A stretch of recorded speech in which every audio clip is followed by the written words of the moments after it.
My name is Larry Hofheimer, and I am the founder and chairman of the Macular Degeneration Association. Let me begin by introducing our first speaker, our presenter. Her name is Pamela Lowe. She is a graduate of Loyola University of Chicago and earned her Doctor of Optometry degree at Illinois College of Optometry, where she was named Alumnus of the Year in 2002. She has published several respected articles regarding eye health and is a highly sought after speaker at many optometric conferences across the country. Dr. Lowe serves on the contact lens and cornea section and is a spokesperson for the American Optometric Association.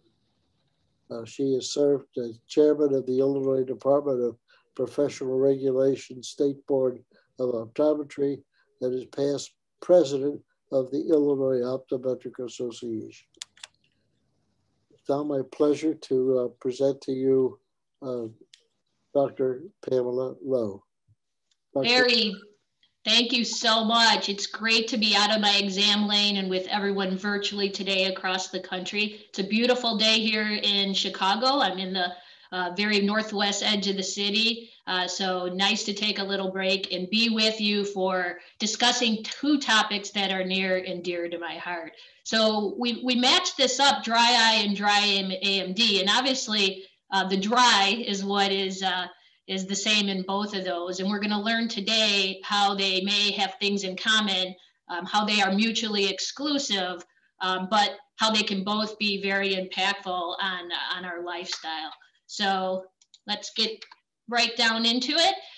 So, you know, we hear the word dry, and, you know, there's different meanings for that. And many of us know about the movies we watched during the Prohibition. Dry was used as a noun, right? It was places were dry if there was no ability to have alcoholic beverages. And then we talk about dry regions weather-wise. You know, we know that Arizona and places like that can have dry climates. But today we're really going to use it more in the adjective form, which, you know, wet versus dry. We'll distinguish that. Dry eye is obviously, that's right in the title of the condition, as is dry macular degeneration.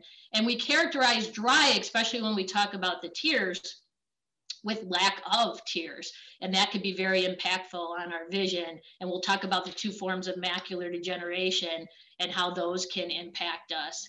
So again, the two topics are dry eye disease. We're going to break that down into the two forms of dry eye disease, which are called aqueous deficient and evaporative. And the reason it's so important to discuss this is it affects so many people of all age groups, but as we age, it definitely, our chances of getting dry eye do increase. So you can see the numbers here. 7% nearly of the United States population has dry eye. You know, so that's over 16 million people.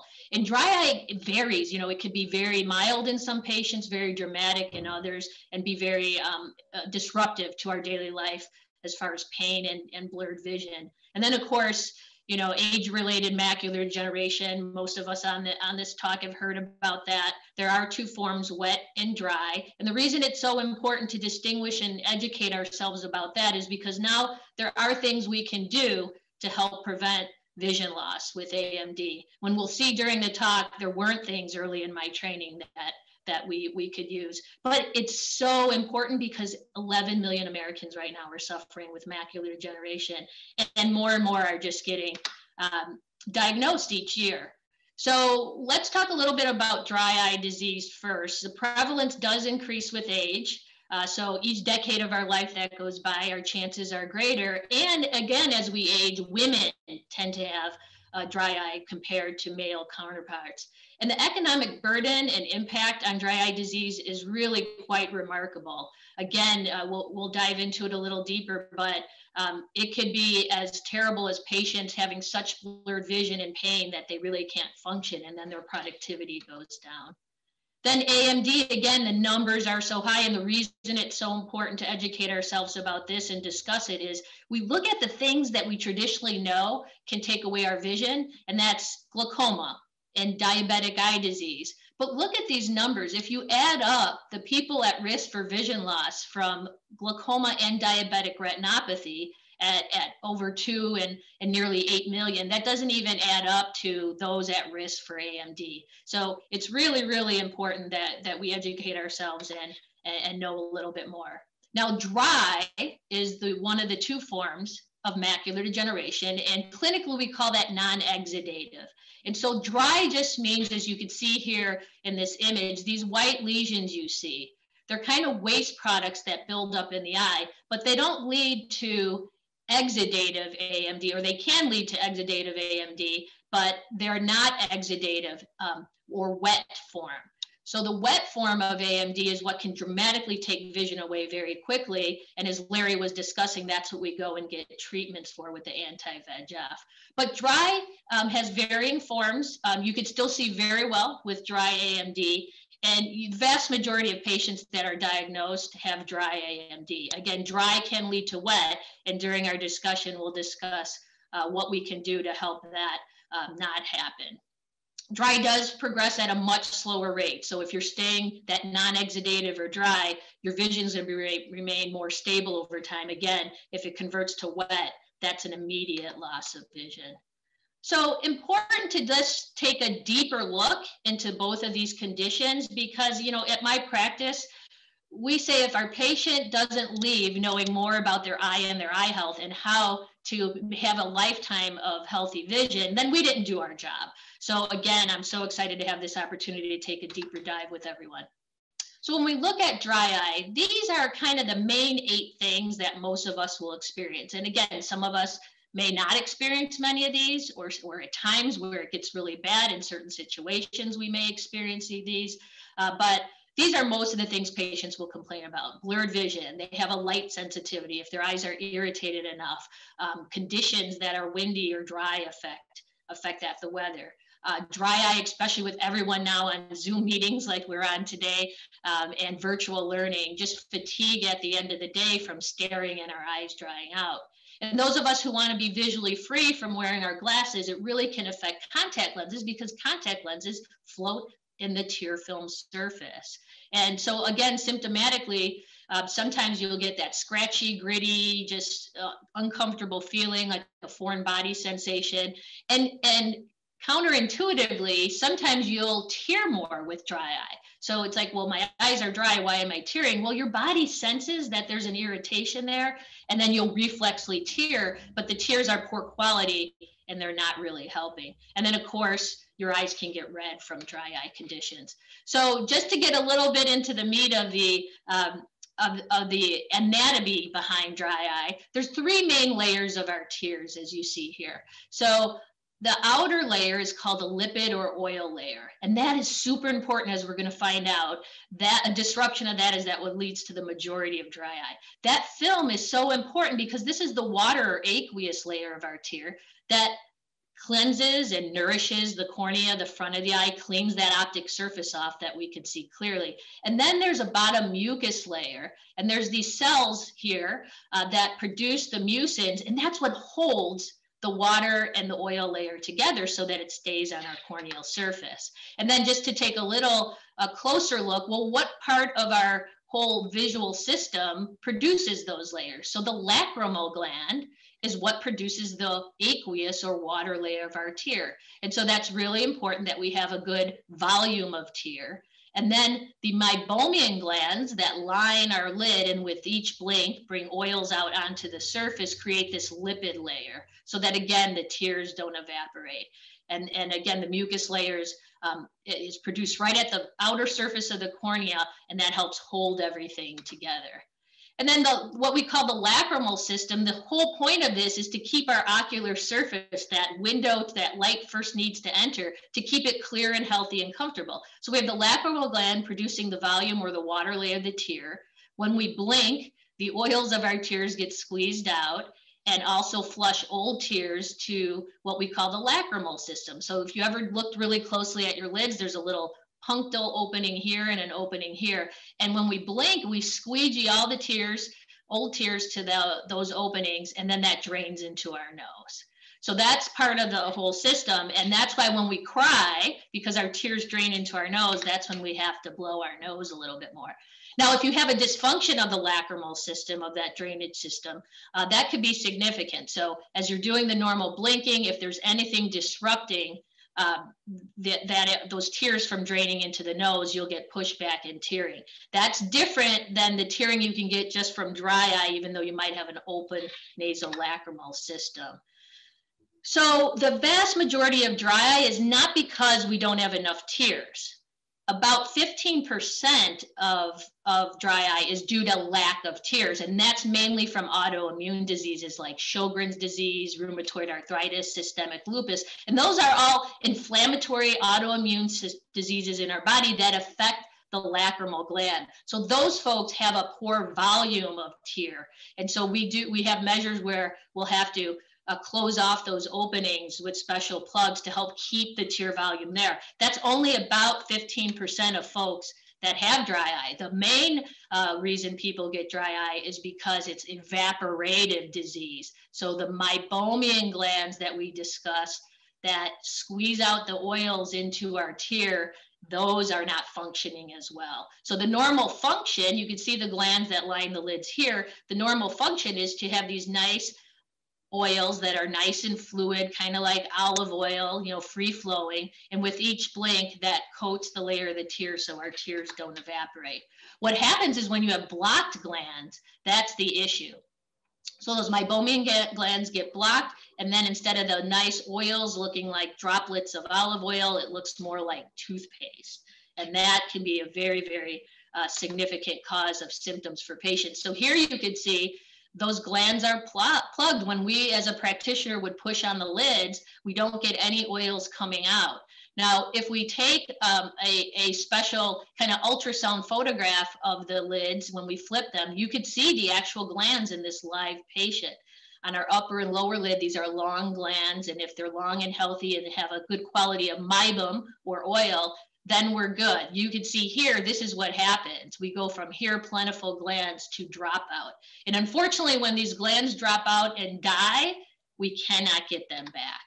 So there are multiple advanced treatments if you really suffer from dry eye, and 85% of dry eye being due to evaporation and linked to these meibomian glands. It's important that you're seeking out a practitioner that has some advanced technologies for that. So here you could see, these are two of the systems we have in our office that and these are other great systems that also will heat up those glands because again, the gland quality, the meibum quality is like toothpaste. We need to heat that up and express the old clogged glands out.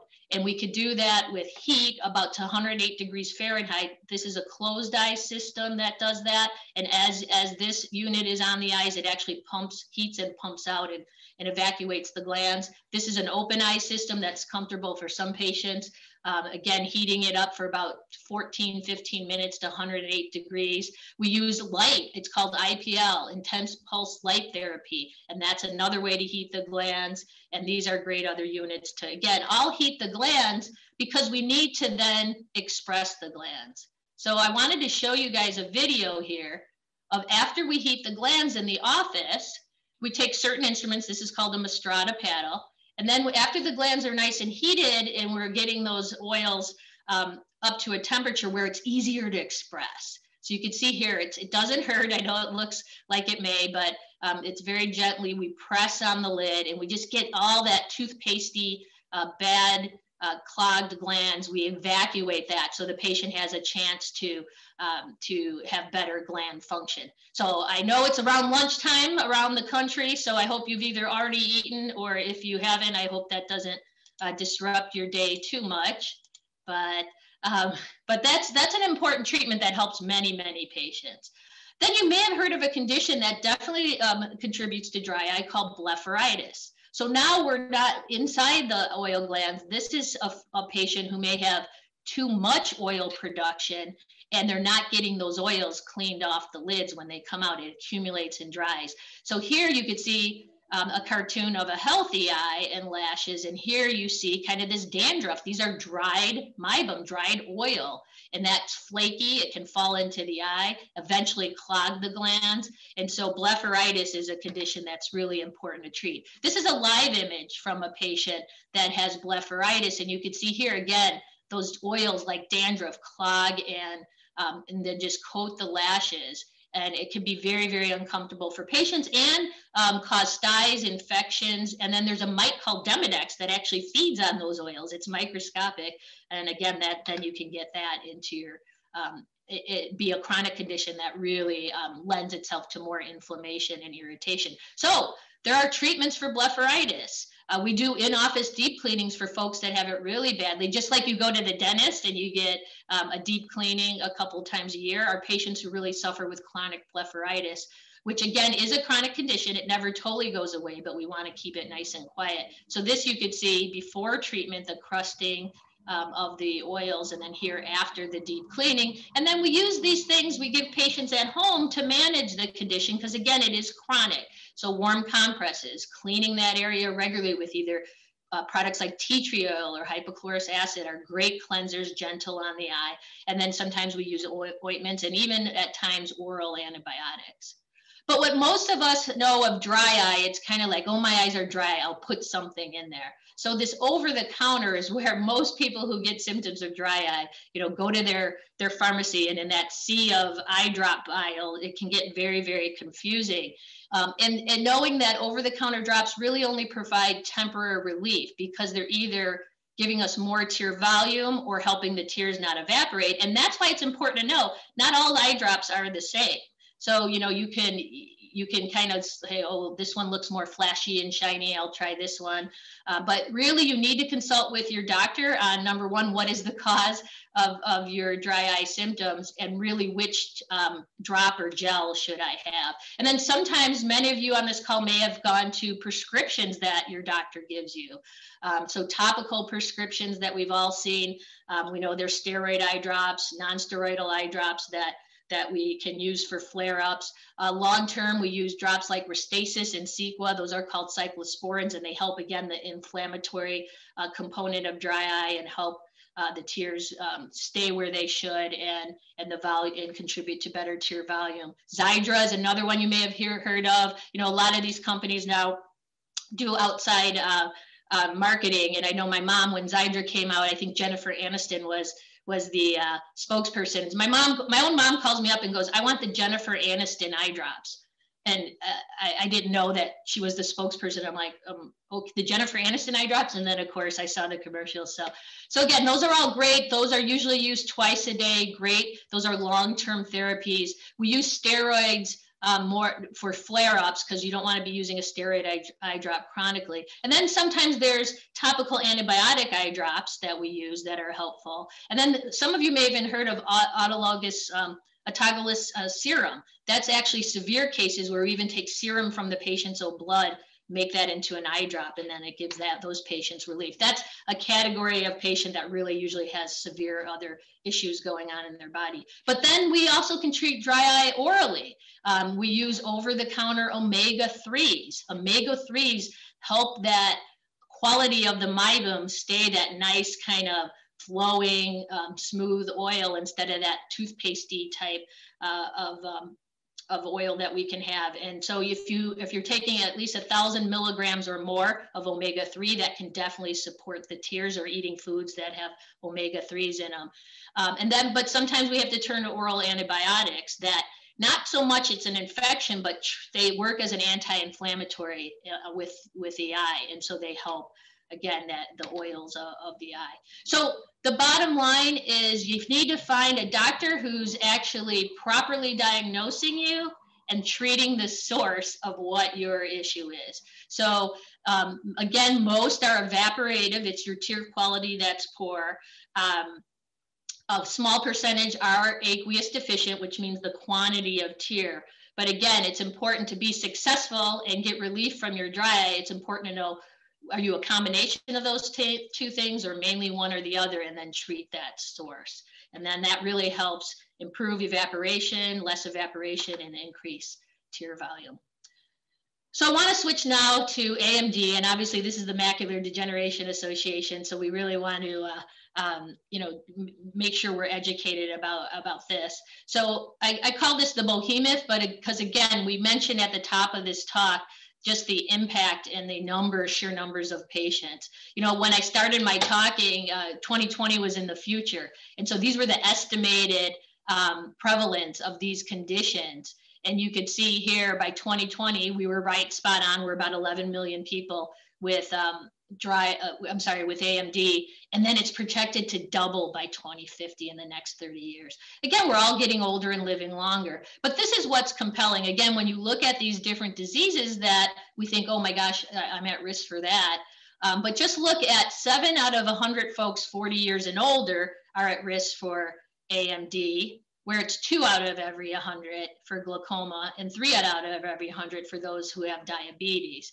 And then you can just see these numbers dramatically increase each decade, or as the decades of our lives go by. And by the time we're 75, 1 out of 3 adults. So again, so important that we educate ourselves on ways we can help prevent this.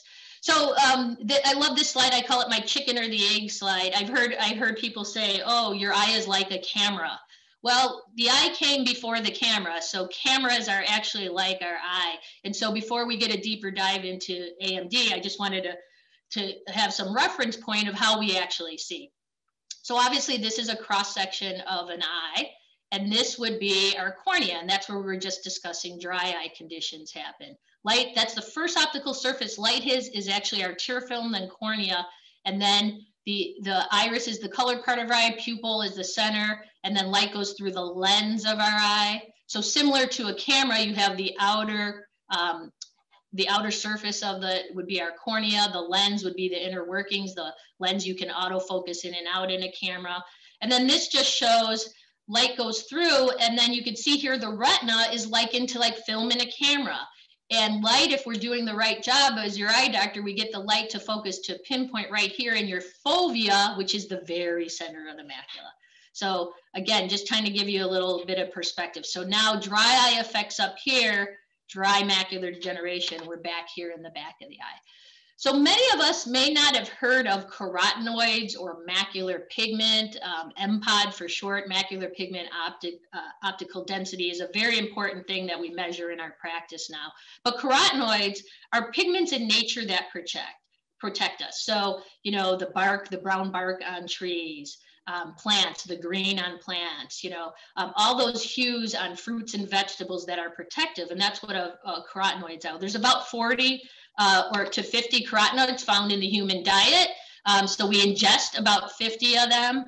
About 20 of those 50 that we ingest stay in our bloodstream and are available to get out to the organs. But there's only 2, folks, that go to the eye, and that's lutein and zeaxanthin. And lutein and zeaxanthin also go to our brain, which is a whole nother good benefit from supplementing with that, as we'll talk about. So again, now we have lutein and zeaxanthin in our blood, and we usually have more lutein in the blood than zeaxanthin because naturally we get more lutein in our diet. And then as we get closer to our macula, the whole area of the macula, you have about 2-to-1 ratio of lutein, more lutein than zeaxanthin. But then when we get to the fovea, which we talked is like the sweet spot, like the film in the camera where we're gonna get the best image, we get twice as much zeaxanthin than lutein. And so really, really important that zeaxanthin is plentiful because that's what protects our cone or color receptors that give us our good quality 20/20 or better vision. So macular pigment, what does it do? Just like colors in nature, it protects. So it blocks the harmful blue light. And here you'll just see this is the parameter of light spectrum. So we've all heard about Roy G. Biv, red, orange, yellow, blue, green, indigo, violet, green, blue, indigo, violet. Those are the different spectrums of light that can be hazardous to the eye, especially to the macula. So the macular pigment protects that. And where do we get these sources? Mainly the sun, where computers, cell phone, tablets, indoor lighting, but with everything going digital now, we get a fair amount of blue light from all these devices. So think of your MPOD, your macular pigment, like your internal sunglass. And so it really helps protect those receptors and avoid damage or inflammation in the macula that can lead to degenerative changes. So what's cool about having protecting your pigment is because pigment improves your visual performance. And again, you're not damaging that area. This is one chart that we sometimes use in the practice. So it's really interesting because most Americans don't have optimal pigment. So optimal pigment is 50%, and we can measure your pigment. If it's 50% or higher, you could see here, this is the percent of harmful blue light that gets to your photoreceptors. And you could see if you have 50% or higher pigment, you're really blocking a lot of that blue violet light. Like if you have high pigment, 90%, you're only 5% getting through, where the vast majority of Americans have low pigment. So when it's below that 50, you could see progressively the less pigment we have, the more of the harmful blue light that can get through. So nearly 80% of us in the US have less than optimal pigment. And so important, we started about, oh boy, 13 years ago, we started measuring it regularly, just so we had a barometer and we can track patients to see if our treatments are doing better for them and increasing their MPOD. And that's mainly by taking zeaxanthin and lutein. And those are the two carotenoids that when we supplement with that, especially if our pigment is low, they really help protect how we see, our visual acuity, you know, fine detail, contrast sensitivity. So that's another thing we started measuring in the practice. And that's how you discern objects from their background, you know, so like I can tell, you know, this, even though it's a little different shade, I can see it's different than that. So even a better way to evaluate macular function. And then light sensitivity. If you have more pigment in your eye, you're not going to be as sensitive to light because it absorbs some of that, the brightness, and then also glare recovery. If you get like, you know, zapped with lights, like headlights coming at you at night and you have healthier pigment, it helps you recover better. So this is what the take home that I really want to share about macular degeneration. And if we look at these three retinal images here, so this is your normal retina that we look at. So as doctors, when we look in the back of the eye, this is about 30%. It's called your posterior pole, your optic nerve. Want to make sure that's healthy. That takes all the light images from the macula to the brain. This is what a healthy macula looks like. It's just that crisp, dark spot. You don't see any blood vessels over it because it gets its nourishment from below. Because if there was blood vessels over the photoreceptors, we wouldn't see clearly there. And then what happens in dry or early AMD, we start seeing either near the macula or in the periphery of our retina, we start seeing this drusen, these waste products that build up. And then that can lead to late or wet AMD. And this is what we want to avoid. And to Larry's point, if you do convert, if we catch you as soon as possible, your outcome's going to be better. So if your visual acuity is just down a little bit and you start getting injections, you have less to recover. And we're seeing in studies with Avastin treatments, they work great, but sometimes 5+ years out, the patient may start losing vision again, and it tends to go back to what their entering vision loss was at the first injection. And so if your entering vision is better at the first injection, your long-term results are better. But this is what's compelling. And I got to tell you, I graduated in 1988, and up until just a decade ago, this is how we diagnosed AMD. In this study, you could see nearly 80% already had irreversible vision loss. And some were already legally blind, almost 40% in one eye, when we were catching them. Because what we did is we'd look and see nothing. And depending on when the patient would come back, then they'd come back usually complaining about vision loss. And then we start seeing structure changes. Now we're playing catch up, right? And so early AMD is not being adequately detected. And so the charge of this association and doctors like me, full scope primary care doctors, is let's get you before there's changes. So now our model is way different. We see a normal eye, we look at risk factors, which we'll discuss, and we want timely care. And if you have enough risk factors, we want to start carotenoid therapy. Many of us have probably heard about AREDS, and that stands for age-related eye disease study. That was a wonderful study that's, you know, over 30 years old now, and prove that nutritional supplements help. But in that study, they were giving it to folks who already were going on to past early. They had intermediate AMD and waiting to give therapy to them. And it was helpful, but what if we could do it earlier? So the time now is to intervene before we start seeing changes. And that just simply is by looking at risk factors. And we'll talk about them more closely, because if we could delay the onset, again, we can delay the severity of the disease. So this is what we do now. We need timely care, and we need to start taking carotenoids and eating better, foods that contain lutein and zeaxanthin, at the earliest of stages.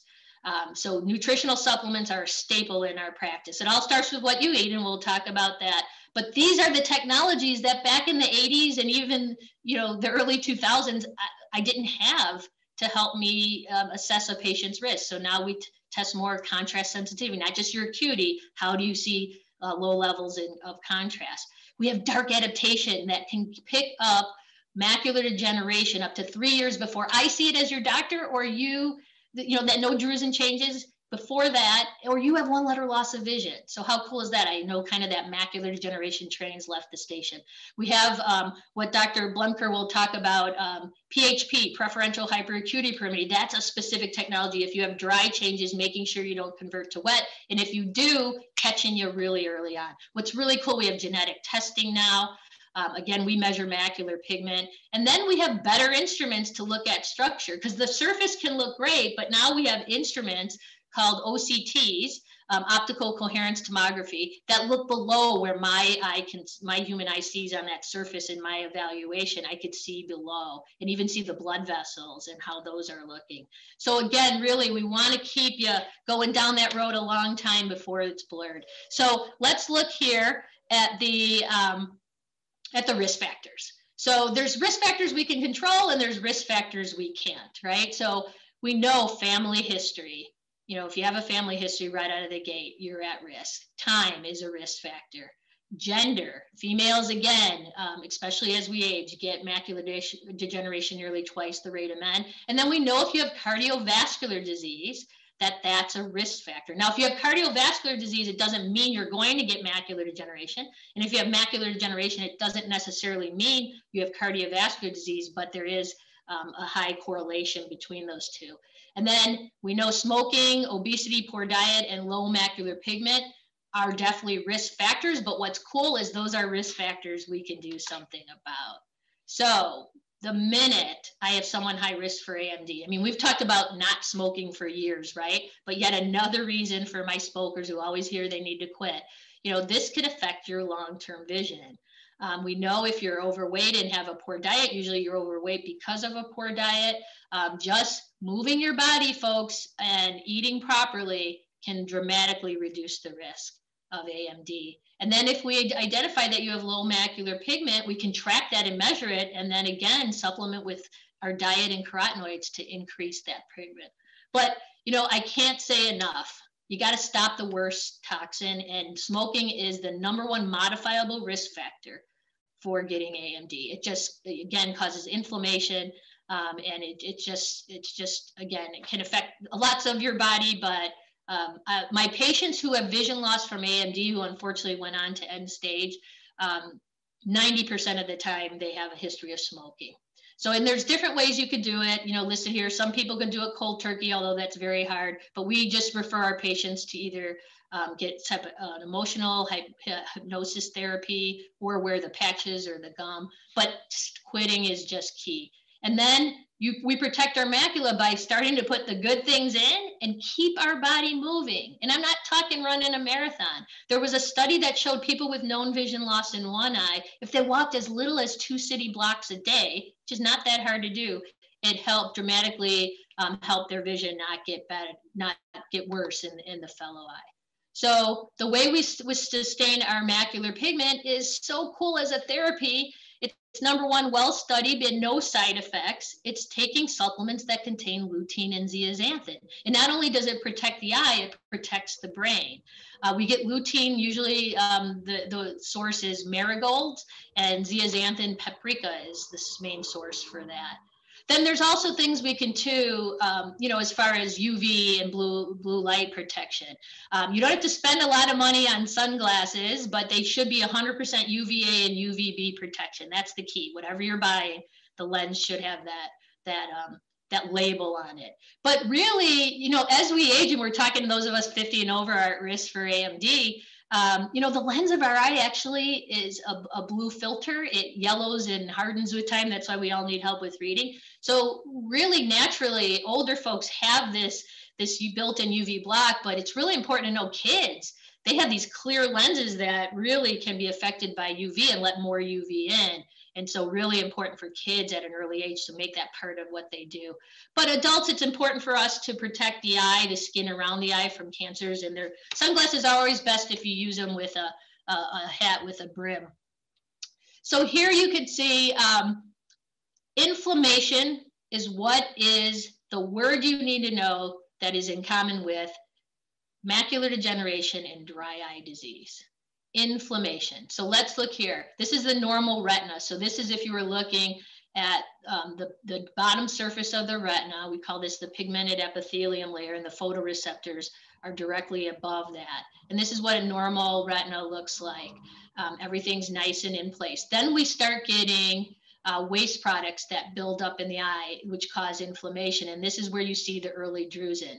Now, again, we have ways with dark adaptation that before my OCTs, the ultrasound of the eye, or I can see the earliest of drusen before it comes big, because our OCTs or myself can't see it unless it's bigger. We can catch it by measuring dark adaptation before those are large enough to see. But you could see what happens in early AMD or dry, these start getting disrupted. And that's where we could have potential vision loss. Now, dry can lead to wet, like we talked about. And the reason it's called wet is because now it becomes leaky, and wet because there's fluid and blood, membranes can form. And that's why we need Avastin shots to take that down, to take that blood source down and take away all the fluid. That's treatable, but dry can go to an advanced stage called geographic atrophy. That's not treatable at this point, and that's where the retina just atrophies away. It's like cookie cutter, punching out parts of the retina, and can dramatically reduce vision. But dry eye disease is inflammation at the ocular surface. And inflammation is what causes the tear layer to break down. So the key word is inflammation. And the problem in our country especially is what we put in our body is the main culprit of chronic disease. So look at this statistic, 95% of chronic disease. So most of chronic disease is from our food choices with toxic ingredients and our lack of movement. So it's really what we put in. And, you know, SAD is the acronym for the Standard American Diet, and SAD is the appropriate acronym, right? Look at this, 62% of what we eat are processed foods that cause inflammation. We're just not getting the food in our body that is helping us. So what are the foods that cause inflammation? So you could see here, there's a target list of these 6 that I wanted to talk about. So let's start with sugar and high fructose corn syrup. We've all heard the evils of sugar. You know, I caution everyone, and watch things that say low fat or no fat. There's reasons why we shouldn't have fat, and your doctor would talk to you about that. But low or no fat usually means doesn't taste good. So they need to make it tastier, so they're going to add sugar or high fructose corn syrup. So low fat, but let's add sugar. And guess what, folks? Sugar gets broken down to fat in our body anyway. But sugar impairs the good things we eat from working. So the good things like that contain omega-3s that are anti-inflammatory are now counterbalanced by too much sugar.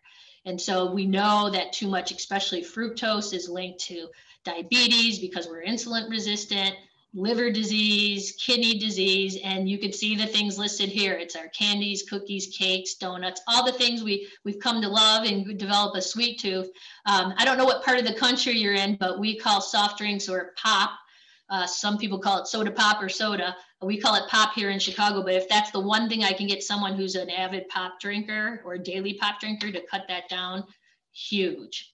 Then there's the artificial trans fats. And so those are what are called partially hydrogenated oils. And that's added to all our foods that are packaged so that they look better and last longer. So it's, again, in processed foods, it's nearly in everything. So adding the hydrogen just helps the food be more stable. And you'll find that mainly in, you know, fast foods like French fries or margarine, shortening, some certain microwave popcorns, but anything packaged, especially packaged cakes and cookies. And then many of us have heard of CRP levels. Our doctors measure that with our blood work, and that is C-reactive protein. That's something, especially on diabetics, we're monitoring regularly, and it can increase our C-reactive protein levels. So at the cellular level, again, contribute to inflammation and heart disease. And then there's the vegetable and seed oils. So we know there's omega-3s, which are anti-inflammatory, and then omega-6s, which are needed in our diet, but we need a good balance. You should have a little more omega-3s than 6s. Americans have way more omega-3s, omega-6s than 3s, and that's the problem. Again, these are in processed foods, and they started using these because they're cost-effective oils that they could add to processed foods to help them, be tasty and last longer. But in high levels, it promotes inflammation. Again, macular degeneration is an inflammation to the back of the eye. Now, carbs get a bad rap a lot of times, but it's processed carbs that are the problem. So carbohydrates are foods that are rich in high fiber. So, before we had processed foods, those are your fruits, your root vegetables, grasses, all those things promote health, promote good blood sugar, promote good health of our gut. And when you take the fiber out, now you're counterbalancing that. And then again, it gets inflammatory in the gut, increased risk of high blood sugar. And again, that's in most pastas, breads, pastries, cookies, those types of things. And then there's excessive alcohol. Now, excessive is the key word here. Moderate alcohol actually has shown to have a health benefit. So they say 1 alcoholic beverage a day for women, 2 for men. Especially red wine contains an enzyme called resveratrol that actually helps with inflammation, helps reduce inflammation. So moderate alcohol use. Excessive is what causes inflammation, and we know that's not good for our gut. Our gut becomes leaky. Those bacteria can seep out, and it cause organ damage. And again, C-reactive protein for diabetics. Alcohol is not good to throw on that. But again, in moderate use, reducing stress and helping with inflammation. So Betty White is one of my favorite people on the planet. She's well into her 90s now and still super active. So I wanted to hear this, you get to hear this message from her. At our age, we really have to think about our health. Doctors say a glass of wine a day can extend your life. Cheers. Looks like we're going to live forever. I love her. So you got to listen to what Betty says, right? And then I always tease my patients. I'm like, yep, I just poured that big glass since I could only have one. But again, in moderation is the key there. And then there's processed meats, which we all like. Who doesn't love bacon, right? I know a good beef jerky, especially when I'm on the road traveling. For some reason, I crave that. But it's your processed meats, smoked meats, ham.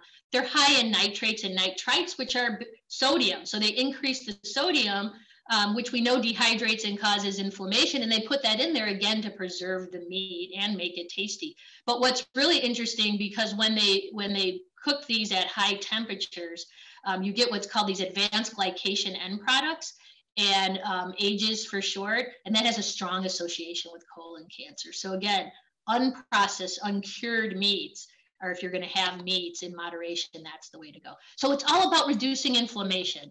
So as we get to the end of the talk here, there's things we can change and there's things we can't. What causes inflammation? If we have injury, we cause inflammation at the local level. That's good inflammation because we bring all our cells to help heal. But then there's chronic injuries can cause chronic inflammation. Illnesses, of course, we sometimes have no control. Most of the times have no control over that, the environment and pollutants. But we can control what we put in our body and how we move our body. So again, this is what we need to do. What you see here on the right of this image is the foods that cause inflammation. What you see here are the foods that don't cause inflammation. And it's not too hard if we get in the proper habits of substituting these good anti-inflammatory foods and taking away the inflammatory foods. So again, it's all about choices here. I tell patients it's the foods of colors, the dark green leafy spinach, kale, Brussels sprouts, broccoli, your peppers of bright color, berries, the darker the berry, the better. And omega-3s, don't just think of fish, the healthy oils and almonds, walnuts, flax seeds. And again, adding ingredients, garlic, lemon, those, especially lemon, the citruses, those are very anti-inflammatory. And then again, in moderation, we can indulge a little bit and have our dark chocolate. It has to be 70% cocoa or greater, up to like 2 little squares of that a day. Isn't overdoing it. It's lower in sugar. It has anti-inflammatory properties, but again, 70% cocoa or greater.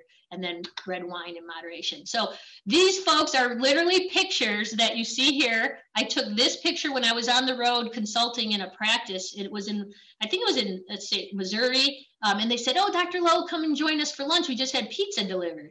And I'm like, great, it smelled really good, right? And they opened the box and actually I had to take a picture of it. And I'm like, what is that? And they go, this is called nachos pizza. So they actually ordered a pizza, which has a lot of inflammatory things in it. And then put nachos, which is a processed food, on top, or Doritos on top. So, oh my God, right? A heart stopper there. And then this is a picture that a patient actually shared with me. He tries to move his body, be healthy in golf.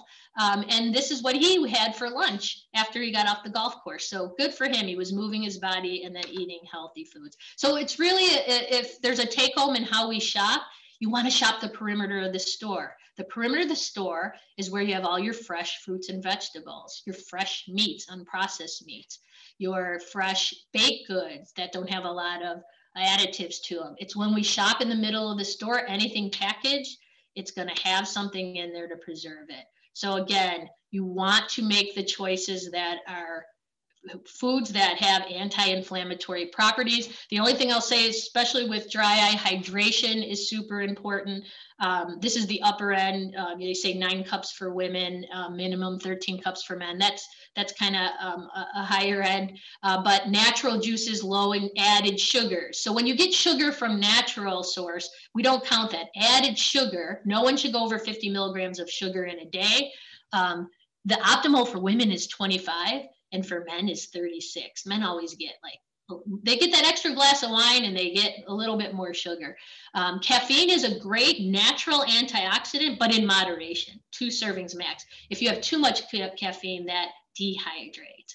And then teas are have a lot of anti-inflammatory properties, but don't heat them too much because then you denature their great properties. So what's in common with the dries?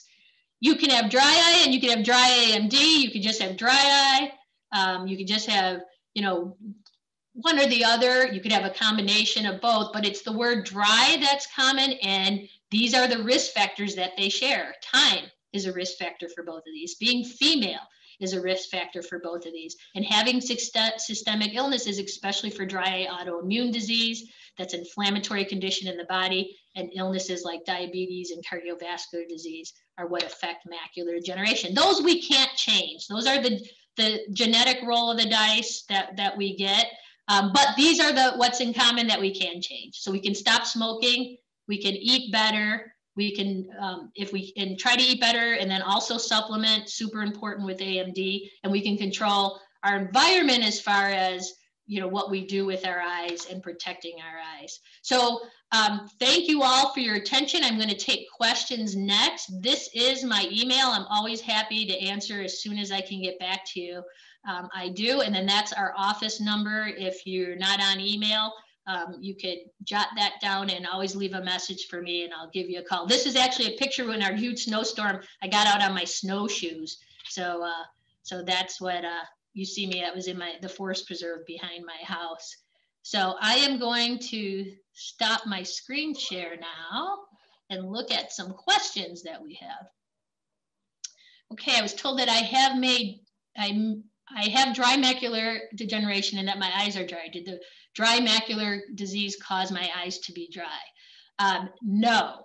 Again, they are not inclusive with each other. They're mutually exclusive. Your risk factors may be similar, but one's the surface of the eye and one's the back of the eye. Now, that being said, one direct link is when we're struggling to see, we stare more and we blink less. A blink is an interruption to the brain. And so our brain sees no image, we fill it in. and we don't see this lack of image. So when we're staring and trying to see something, our blink rate will slow down, and that can affect the tears and give you some dryness. But again, if you have dry macular degeneration, does not mean you're going to have dry eye or vice versa. Then we have, I noticed that my eyes are very red. I held my lids up and notice red streaks on the white of the eyes. Is this dry eye? Definitely can be. So redness happens when the blood vessels get dilated. And that's why our eyes look more red, because the vessels dilate up and we see the blood. Inflammation is one reason our vessels can dilate up. So they're can be very closely linked. Sometimes there's other things that can cause your eyes to be red, but yeah, definitely could be an association there. Another question is, I was told that I have lupus and noticed that my eyes always feel dry. What can you do about that? Excellent question. Lupus, if you noticed on that one slide, is one of those autoimmune diseases that actually can affect your tear volume. So you need to talk to your doctor about that, and they will give you a good evaluation. Make sure you get to a doctor that has some advanced dry eye technologies, and they could help you certainly with that. One thing, just quick, to that attendee, if you're not hydrating enough, make sure you hydrate enough and getting omega-3s in your diet. There's actually supplements we give our patients, high levels of omega-3 that help the dry eye. So are there any supplements I could take besides fish oil, as my stomach doesn't like the fish oil? Yes. So there's flaxseed oils that you could take. So there's animal-based omega-3s and there's plant-based omega-3s. So if you do have that sensitivity, then you would want to use the more flaxseed plant-based oils that won't upset your stomach. Or I love to be honest with you, the fatty oils from animal-based are more clinically effective in studies that were done. They have a better efficacy. So if you put your fish oil tablets in the freezer, sometimes when you take them, then that big cold like that, it won't disrupt your stomach. So I would try that first because of the clinical efficacy.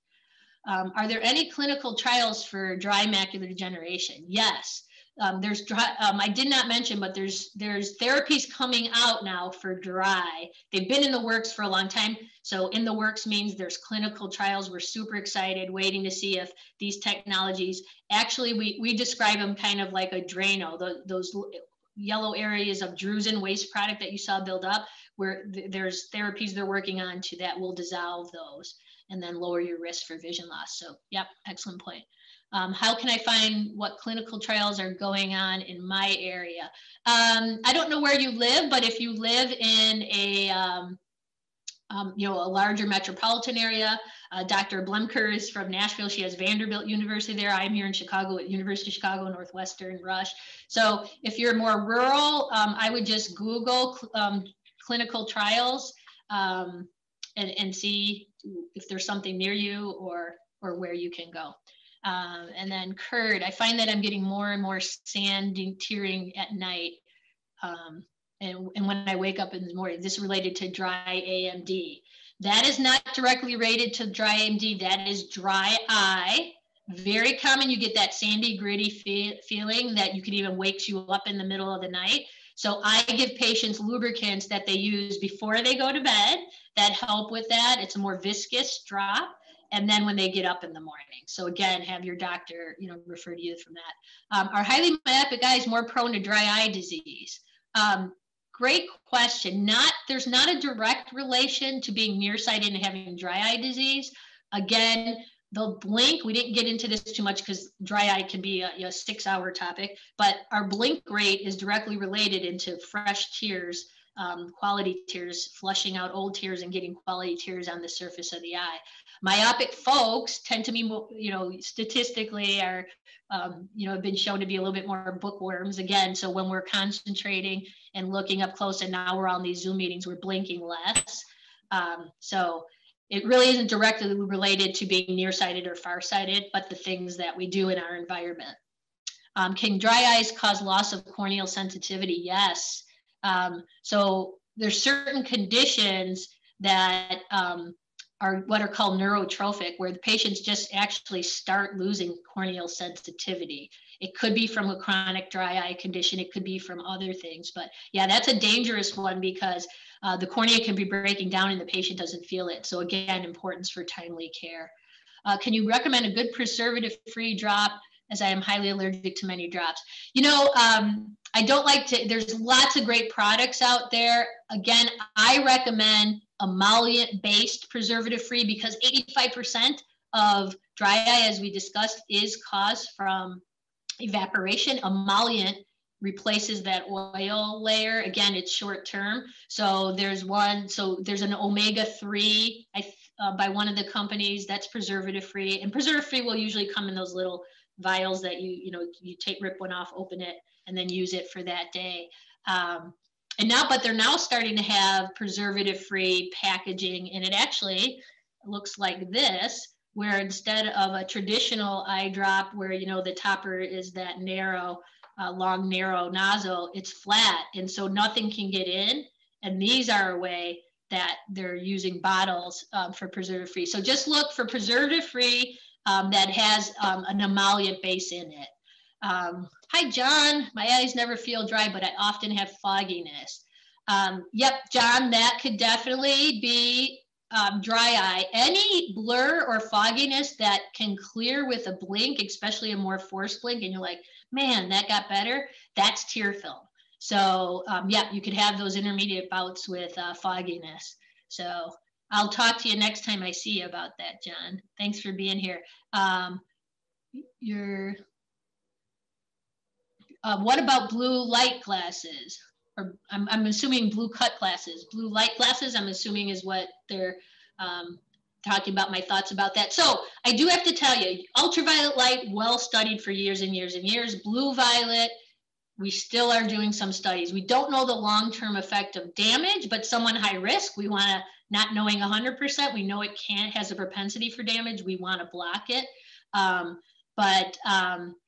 What it does, we know it does, is throw sleep patterns off. Our quality and quantity of sleep gets way thrown off. And especially in kids who require good sleep for development, brain development, body development, super important that if they're going to be up or on digital devices more than a few hours a day, that they have a blue filter. And again, you need to talk to your doctor. All blue filters aren't the same, but blue light makes your brain think it's daytime. So if we're staring at these digital devices and we're not blocking out that blue violet, we're going to throw off our sleep patterns. So great question. Can eye supplements increase macular pigment thickness? Well, the amount of macular pigment, not so much a thickness, but the amount that's there. Absolutely. That studies have proven that if you supplement when your pigment's low, and interestingly enough, the studies show, I told you in that one slide, 78% of us have less than 50% macular pigment. And it's the folks that really have less, 10, 20, 30%. When you supplement, they get the best benefit because their body's craving it so much. So it goes right where it needs to. So yep, absolutely can improve what's called your macular pigment optical density, or MPOD score. And then last question, it looks like here, none of the over-the-counter vitamins for eye health that I found contain zeaxanthin. Do you have any suggestions, or can I add paprika to my diet on a frequent basis? I always recommend paprika. It tastes good. It is anti-inflammatory, but you need higher levels than what you can actually ingest. There are numerous over-the-counter vitamins that do have zeaxanthin.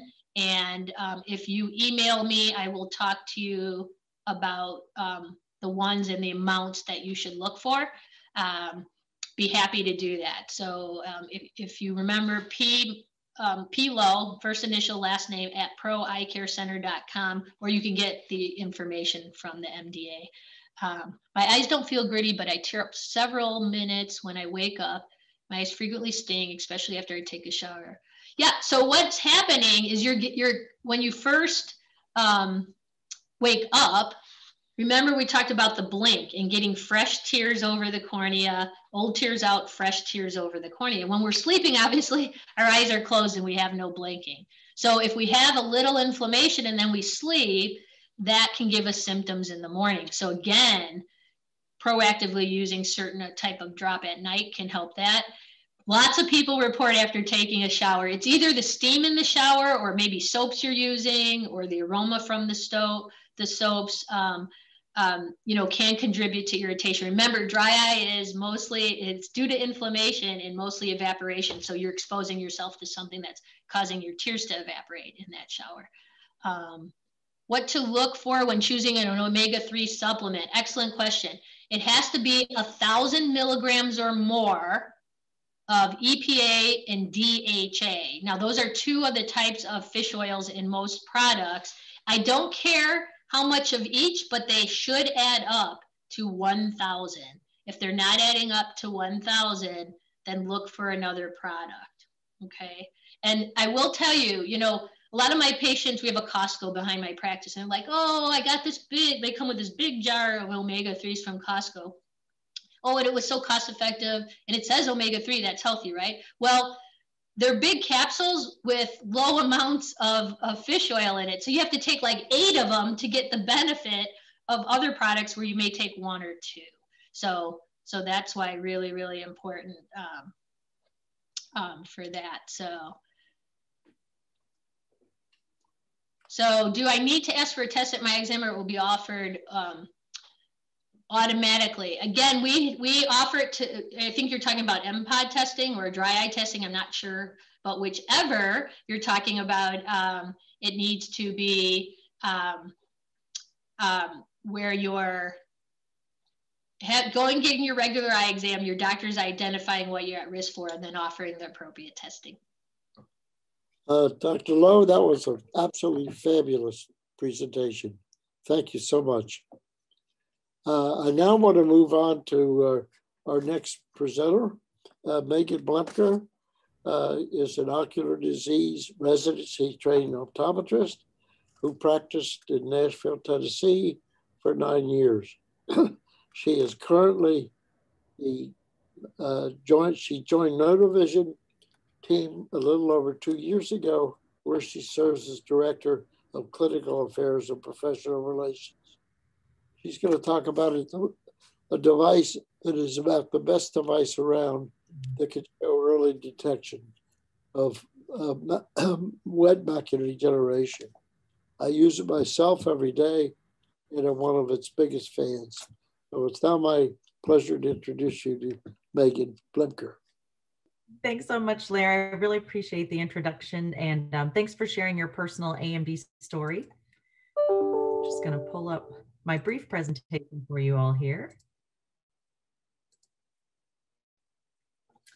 And I agree, that presentation from Dr. Lowe was just phenomenal. So I would just like to reiterate some of the very important points that she made in her presentation by further discussing understanding the importance of early detection of wet AMD and how you can play a role. 4C Home is FDA cleared and Medicare covered. It is prescribed by your eye care professional when you have an appropriate level of vision and the appropriate stage of age-related macular degeneration. It is a form of personalized medicine where the 4C Home device is used at home in between your regular eye exams. And the idea is that it detects metamorphopsia, or visual distortions that can occur in age-related macular degeneration, or AMD. And AMD is the leading cause of severe central vision loss in people over the age of 50 years in the United States. And I'm going to share with you the information you need to become informed and take charge of your vision. It is a chronic condition, meaning it doesn't resolve or go away. AMD is also progressive, which means it tends to worsen over time. And there are the 2 types, dry and wet, with dry being the slower changing earlier form of the disease that puts you at risk for developing the wet type of AMD. And then wet AMD is the sudden change or more advanced form of the disease. It affects the central area of the retina called the macula, which is responsible for this very detailed vision that you use for activities like reading and driving and seeing other people's faces clearly. And in dry AMD, these changes occur in the cells of the macula, and drusen, those deposits that Dr. Lowe mentioned, build up in this area. And these changes can cause blurry vision, like difficulty seeing sharp details, both up close and far away. And again, it's a slow form of the disease, which means that the changes that occur, you may not notice over time. And again, that dry AMD puts you at an increased risk of progressing to the wet form of AMD. Because over time, what happens is the size and number of these deposits, these drusen, can increase, which increases your risk of developing that more sight-threatening form. And again, that dry AMD can suddenly change to wet with any kind of without any kind of advance notice. And if you convert to wet AMD, what happens is these blood vessels, these abnormal blood vessels you'll see on the right side of the screen, actually grow under and into the retina within the macula. And then these blood vessels are leaky, so they'll leak fluid and blood, and they can sometimes do that without any kind of advance notice. So you may not notice changes until significant vision loss has unfortunately already taken place. And if you convert to wet AMD, this can be rapid and severe. Symptoms can include distortion, where straight lines look wavy, or dark spots in your vision, or just generally blurry, like you see on the screen here. And also, as Dr. Lowe had mentioned, this early detection and being proactive is very important, because there are those wonderful treatments that she discussed for wet AMD, but they're most effective whenever you administer them early on, before you notice symptoms and before any vision loss has taken place. So these treatments are fantastic. They halt or slow the progression of wet AMD, but they can't restore vision that's already been lost. Because once the wet disease starts, it'll continue until you receive treatment. And irreversible damage can occur pretty quickly, even within days or weeks before you notice any kind of symptoms.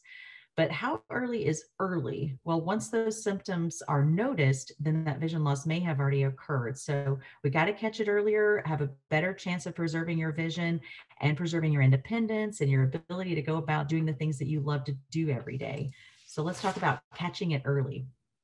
Well, 4C Home, the AMD monitoring program, is actually an early warning system for your eyes. You would use this device at home in between your regular eye exams, and it helps patients with dry AMD detect wet AMD before you notice any changes. And you do this by taking a simple daily test that checks for tiny changes in your vision. It takes just a few minutes per eye per day. And then the data from each test is actually sent to your eye doctor, as well as our No Television Diagnostic Clinic, which is the medical provider of 4C Home. Then if a change in test scores is detected, our diagnostic clinic alerts your doctor, and then your doctor's office will have you come in for a follow-up visit or examination. The Amsler grid is something that you may be familiar with or maybe using at home already. It's this piece of paper here that's being held up on the left side of the screen. And it was actually developed in the 1940s, and for a long time has been recommended as the very simple and very accessible tool you can use from home to monitor for changes. However, by the time you notice vision distortions or changes on that grid, and unfortunately, it's usually too late, and significant vision loss may have already occurred. So we have this new technology, the 4C Home AMD monitoring program, that's been developed so you can detect those tiny changes before any symptoms are noticed. The system will do that, and the system will report them to your doctor so you can go get your examination and, if necessary, any kind of treatment that might be needed. When testing with 4C Home, it's very easy. You simply turn the device on. Here's another image of the device over here on the left side of the screen. It is about 3.5 pounds.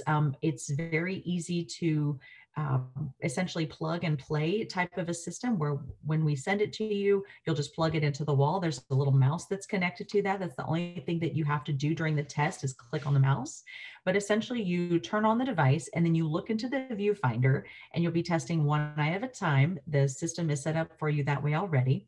Then you'll take the easy test. You'll see on the center green circle here, the center dot, what happens is a bump is going to briefly appear and then disappear. And then you'll use that mouse that's provided to click where you think the bump appeared, and then you'll return to the center dot. So you'll do that repeatedly for the course of the test. Then your results are sent to our No Television Diagnostic Clinic for evaluation, and again provided to your eye doctor. And it's a good, healthy habit that you want to do every day to help preserve your vision, similar to the way you brush your teeth every day. So getting into a good routine with healthy habits. 4C Home allows you to take the proactive approach to protecting your vision, and one of our clinical partners is going to be with you every step of the way. After our No Television Diagnostic Clinic receives the referral from your doctor, we'll answer any questions, verify insurance coverage and benefits, and then if you would like to accept and move forward with the program, then we'll ship you the device. And once you receive the device, that same team is actually going to be with you. They're going to walk you through the setup, walk you through the training, and then as you're being monitored at home in between your regular eye exams, you and your doctor are going to continue to receive feedback from our No Television Diagnostic Clinic. Again, our team's going to be sure to verify your insurance and your benefits. Make sure to discuss that with you and see if you want to move forward with the program prior to us sending you the device. But patients with Medicare and a secondary supplement plan could have out-of-pocket costs as low as $0 per month. And then patients with Medicare and no secondary supplement plan pay $15.06 per month once your yearly Medicare fee-for-service Part B deductible is met. But again, our team will take care of all of that verification, go through it with you. The 4C Home is FDA cleared and Medicare covered. So what happens is your doctor sends our No Television Diagnostic Clinic the order for you to begin the 4C Home AMD monitoring program. And then appropriate candidates have to have a particular stage of dry AMD and a particular level of vision, which your doctor will determine. And then you'll continue to test regularly at home. And if a change takes place, then your doctor will be alerted and will have you come in for an examination. So in summary, our No Television Diagnostic Clinic works with your doctor to remotely monitor your dry AMD with the goal of helping you retain your functional vision throughout the years of your AMD journey. This is my contact information, and you can find more information about 4C Home at www.4chome.com. And I'm, of course, happy to take any questions that you might have. But thank you so much for your time. I really appreciate the opportunity to be here and share this information with you. The first question is, what happens if it takes me a long time to respond to the testing? As you saw from the demonstration of how to use the test, that slide, whenever you are hovering with your mouse over the center dot and the little line with the bump is presented, you can take as much time as you need to go click on where you think that bump was.